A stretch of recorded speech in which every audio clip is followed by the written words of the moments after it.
शिवराय जय शंभूराय जय मित्रांनो, माझे नाव मंथन सचिन बोडके. मी इयत्ता 8वी क मध्ये शिकतो. माझ्या शाळेचे नाव श्री नाथावा विद्यालय बोटा. मी आज साकारला आहे दुर्गराज रायगड. चला तर आपण याची माहिती घेऊया. या दुर्गराज रायगडवर जाण्यास आपल्याला पाचाड मार्गाने यावे लागते.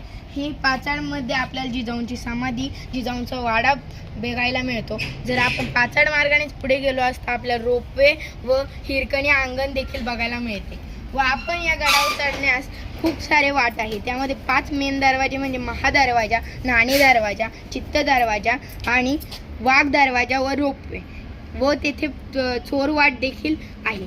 ती एका खिंडीत आहे, त्यामुळे ती लपून दिसते.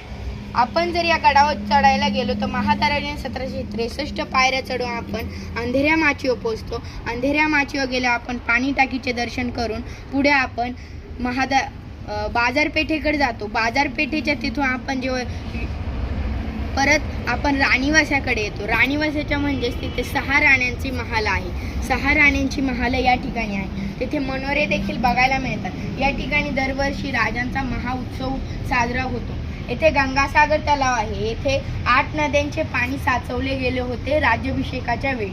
येथे राहण्याची सोय म्हणजे धर्मशाळा देखील आपल्याला बघायला मिळते. धर्मशाळाच्याच खाली आपण गेलो तर अष्टप्रधान वाडे म्हणजे जेथे अष्टप्रधान मंडळाचे कार्यकर्ते राहत होते ते ठिकाण आपल्याला बघायला मिळते. त्याच्याच वरती आपल्याला हिरकणी बुरुज म्हणजे ज्या ठिकाणून हिरकणी बाई आपल्या मुलासाठी खाली उतरली होती ते ठिकाण आपल्याला बघायला मिळते. जर आपण पुन्हा त्याच पाऊल वाटेने मागं फिरत असलो तर आपण बाजारपेठेकडे जातो. बाजारपेठेकडे गेल्या असता आपल्याला राजसदर दिसून येते. राजसदराच्या तिथे आपल्याला महाराज ज्या ठिकाणी राहत होते तो महाराज